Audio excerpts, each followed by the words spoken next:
Mga bilang chapter 2 verse 1 up to 34. At sinalita ng Panginoon kay Moises at kay Aaron na sinasabi, ang mga anak ni Israel ay magsisitayo bawat lalaki sa sipig ng kanyang sariling watawat na may tanda ng mga sangbahayan na kanyang mga magulang. Sa tapat ng tabernakulo ng kapisanan ay tatayo sila sa palibot. At yaong tatayo sa dakong silanganan, sa dakong sinisikatan ng araw, ay ang mga sawat-tawat ng kampamento ni Juda ayon sa kanilang mga hukbo, at ang magiging prinsipe sa mga anak ni Juda ay si Nason na anak ni Abinadab. At ang kanyang hukbo at yaong nangabilang sa kanila ay 74,600. At yaong magsisitayo sa siping niya ay alipi ni Isakar. At ang magiging prinsipe sa mga anak ni Isakar ay si Nathaniel na anak ni Suar. At ang kanyang hukbo at ang nangabilang niyaon ay 54,400. At ang lipi ni Zabulon at ang magiging prinsipe sa mga anak ni Zabulon ay si Eliab na anak ni Helon. At ang kanyang hukbo at ang nangabilang niyaon ay 57,400. Lahat ng nabilang sa kapaminto ng Juda ay 186,400. Ayon sa kanilang mga hukbo, sila ang unang magsisulong. Sa dakong timugan ay malalagay ang watawat ng kapaminto ng Ruben ayon sa kanilang mga hukbo. At ang magiging prinsipe ng mga anak ni Ruben ay si Elisur na anak na si John. At ang kanyang hukbo at ang nangabilang niyaon ay 46,500. At yaong tatayo sa siping niya ay ang lipi ni Simeon. At ang magiging prinsipe sa mga anak ni Simeon ay si Selumiel na anak ni Zorizadai. At ang kanyang hukbo at yaong nangabilang sa kanila ay 59,300. At ang lipi ni Gad at ang magiging prinsipe sa mga anak ni Gad ay si Eliasap na anak ni Reuel.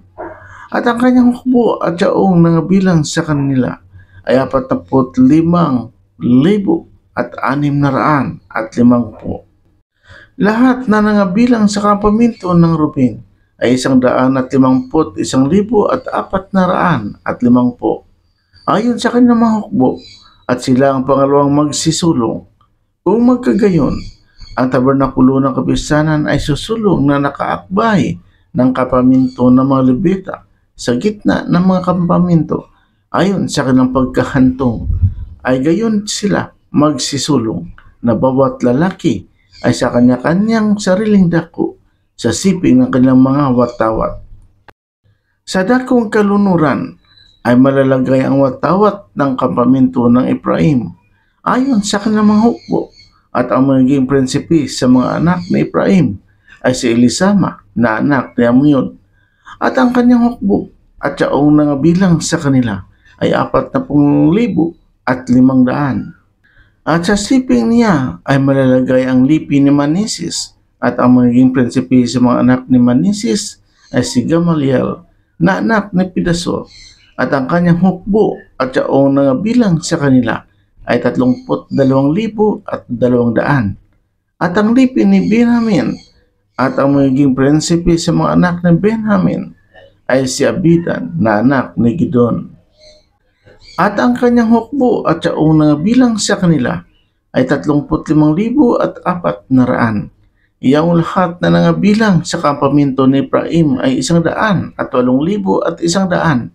Ayon sa kanilang mga hukbo, at sila ang pangatlong magsisulong.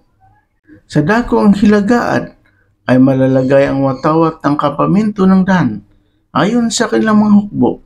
At ang magiging prinsipe sa mga anak ni Dan ay si Ahizar na anak ni Amizadai.